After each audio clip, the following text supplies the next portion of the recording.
Welcome to this message from the mountain, coming to you from the foothills of the White Mountains here in New Hampshire. Today's podcast is titled Stopping By for Lunch.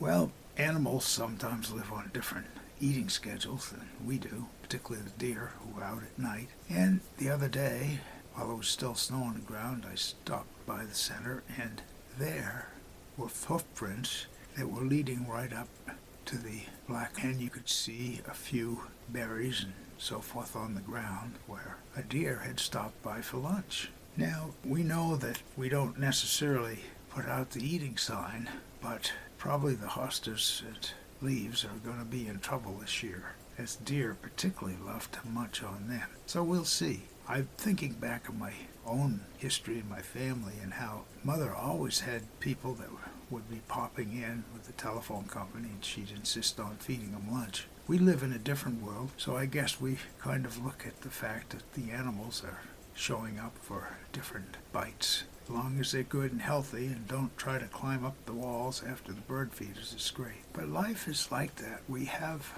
hospitality that we show for animals, and hospitality we show for people. And some people love to have many people coming by for lunch. Others are very happy just the existence that they live without feeding the world, so to speak. Anyways, a lot of stories around my folks and their feeding people, but this is not the time for it. My name is Michael Hathaway, and this is Message from the Mountain. It is my prayer these words are right and good for you, and if you hear them, thank you so much for listening.